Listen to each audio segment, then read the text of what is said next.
भारत विकास परिषद सेवा और संस्कार के कामों में अधिक गति रखता है, किंतु इस सबका आधार जो है वो आधार है भारत। जब डॉक्टर सूरज प्रकाश जी को भारत विकास परिषद की स्थापना करने की इच्छा उत्पन्न हुई तो उसके पीछे भी दृष्टि थी, भारतीय दृष्टि से ऐसा कोई काम चलना चाहिए।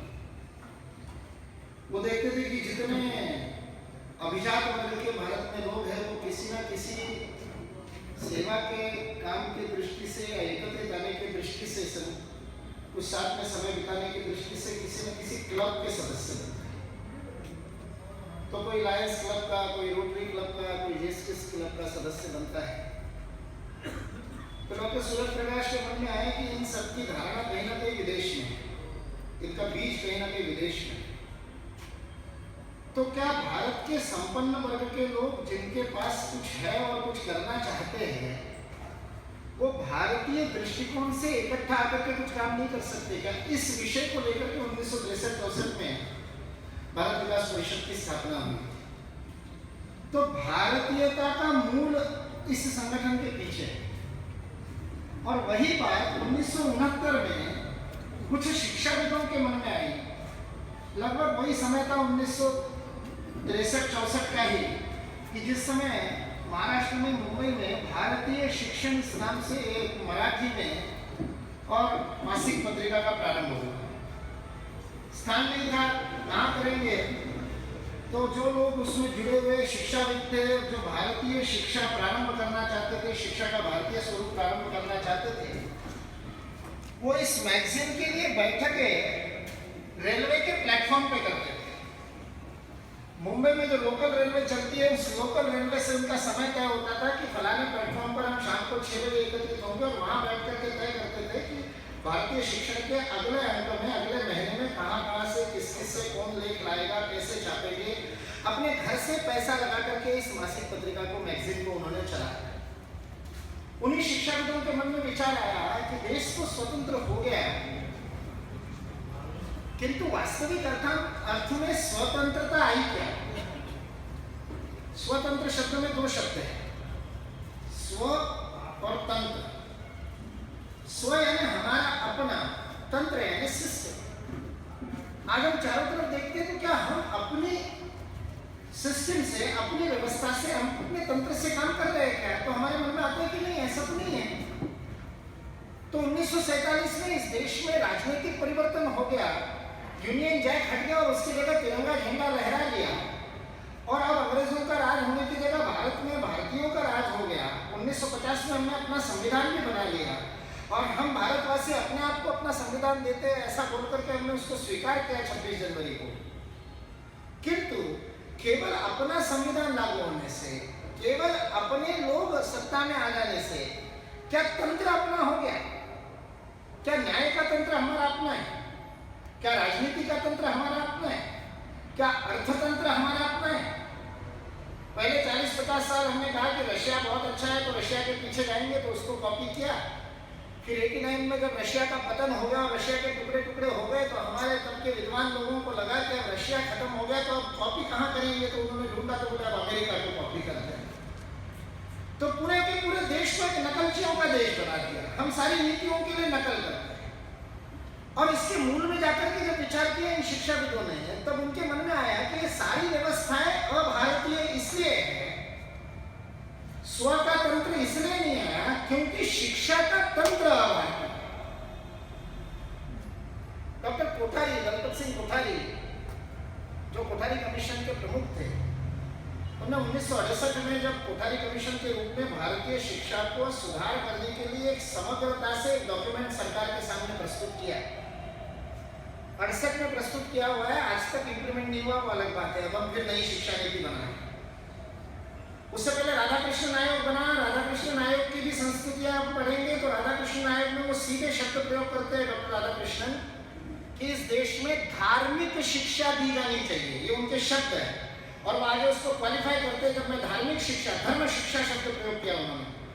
व्हेन आई से धर्म, वो शब्द प्रयोग धर्म ही अंग्रेजी में कर रहे हैं। और वो कहते हैं व्हेन आई से धर्म, I allure more to spirituality. मेरा ज़्यादा ध्यान अध्यात्म की ओर है, क्योंकि भारत में धर्म और अध्यात्म अपने आप में एक है। ये डॉक्टर राधाकृष्णन लिखे। डॉक्टर कोठारी तो और आगे जाकर के कह रहे, उस कोठारी कमीशन की रिपोर्ट की प्रस्तावना में वो लिख रहे, ये उनके शब्द है डॉक्टर कोठारी के, 1968 में लिखे हुए शब्द हैं। कोई भगवाकरण का आरोप लगा नहीं सकते, क्योंकि डॉक्टर कोठारी कांग्रेस की तरफ से राज्यसभा के सदस्य हैं। लेकिन वो लिख रहे हैं अपने रिपोर्ट की प्रस्तावना में, the centre of gravity of भारतीय, उन्होंने इंडियन बोला, मैं इंडियन बोलता नहीं, इंडिया और इंडियन शब्द प्रयोग नहीं करता, अंग्रेजी में भी भारतीय ही कहता। तो दलपत सिंह कोठारी लिख रहे हैं कि the centre of gravity of भारतीय education is in Europe and we have to bring it back to this glorious land of gurus. ये उनके शब्द है। ये गुरुओं की गौरवमय भूमि में भारतीय शिक्षा के गुरुत्व मध्य को वापस लाना भारत की सबसे पहली आवश्यकता है। उसी दौरान 1969 में रामनवमी के दिन मुंबई में 21 देश के महत्वपूर्ण शिक्षाविद, जिनमें से दीनानाथ जी भत्रा जैसे लोग आज जीवित हैं, जो आज भी काम कर रहे हैं, वो 21 लोग वहां पर दिल्ली में, मुंबई में बैठे और उन्होंने सोचा कि इस शिक्षा का जो गुरुत्व मध्य यूरोप में, और आज भी हम जो मैकॉले की बनाई हुई शिक्षा ही भारत में चला रहे हैं, उसके गुरुत्व मध्य को भारत में कैसे लाया जाए, और भारत के राष्ट्रीय पुनरुत्थान के लिए भारतीय संस्कृति में जिसकी जड़ें हैं, ऐसी शिक्षा व्यवस्था का निर्माण कैसे किया। और इस बात को लेकर के भारतीय शिक्षण मंडल का प्रारंभ 1969 में, 1969 में 19 अप्रैल के दिन हुआ। इसलिए रामनवमी के दिन हमारा स्थापना दिवस मनाते हैं। तो उस अर्थ में भारत विकास परिषद और भारतीय शिक्षण मंडल का जो वैचारिक साम्य है, क्योंकि इसके मूल में कहीं ना कहीं भारतीयता है। इसलिए जब यहाँ आपके सामने बोलने के लिए मुझे कहा फोन पे विभासदा ने, तो तब मेरे मन में आया कि भारत विकास परिषद के सदस्य होंगे, भारतीय शिक्षण मंडल के कार्यकर्ता होंगे, तो दोनों के बीच में क्या विषय रखा जाए। तो मेरे मन में विचार आया कि स्वतंत्रता के 69 वर्षों के बाद, 69 ईयर्स ऑफ इंडिपेंडेंस हो जाने के बाद, यदि इस देश के शिक्षा संस्थानों में भारत की बर्बादी के नारे लगते हैं, और यदि इस देश की यूनिवर्सिटीज के अंदर भारतीयता को लेकर के प्रश्न चिन्ह उत्पन्न होता है, देशभक्ति पढ़ाई जानी चाहिए या नहीं पढ़ाई जानी चाहिए, इसके ऊपर नेशनल डिबेट होती है। मुझे नहीं लगता दुनिया के किसी देश में ऐसा होता होगा कि देशभक्ति पर प्रश्न चिन्ह खड़ा किया है, लेकिन भारत में हो रहा है, 69 वर्षों के बाद हो रहा है। इस देश में कोई कह सकता है कि मैं भारत माता की जय नहीं बोलूंगा, और उसके ऊपर बहस होती है और नेशनल मीडिया उसके ऊपर दिनों दिन चर्चा करता है, जबकि ये चर्चा का विषय नहीं होना चाहिए। जबकि इस देश में एक मुख से सबको कह देना चाहिए कि ये तो कहना ही पड़ेगा। देश नहीं तो क्या, आप अपने मजहब की बात करने के लिए स्वतंत्र है, केवल भारत में ही स्वतंत्र है, बाकी दुनिया में कहीं स्वतंत्र नहीं है। दुनिया का एकमात्र ऐसा देश है जिस देश में क्रिश्चियनिटी के 108 डिनोमिनेशंस काम करते हैं। दुनिया के किसी देश में काम नहीं करते। आपको आश्चर्य होगा, मुझे पता नहीं आप में से कितने लोगों को पता है, लेकिन अमेरिका सेक्युलर देश नहीं है। अमेरिका ये बैप्टिस्ट कंट्री है। अमेरिका में केवल 9 डिनोमिनेशन काम कर सकते हैं क्रिश्चियनिटी के, बाकी के डिनोमिनेशन बैंड है अमेरिका के अंदर। इंग्लैंड का ऑफिशियल चर्च एंग्लिकन चर्च है, इसमें लुथेरियन चर्च और अनेक प्रकार के डिनोमिनेशन इंग्लैंड में काम नहीं कर सकते। दुनिया का एकमात्र देश जो इतनी बड़ी धार्मिक स्वतंत्रता देता है वो भारत है। क्यों है? क्योंकि यहाँ पर मेजॉरिटी में हिंदू, क्योंकि यहाँ पर बहुसंख्य व्यक्ति यह सर्वे भवन्तु सुखिनः की प्रार्थना करने वाला है। यहाँ का बहुसंख्य व्यक्ति सबको अपने साथ लेकर के चलने वाला है। एकम सत विप्राह बहुधा वदन्ति का उसके रक्त में विषय है।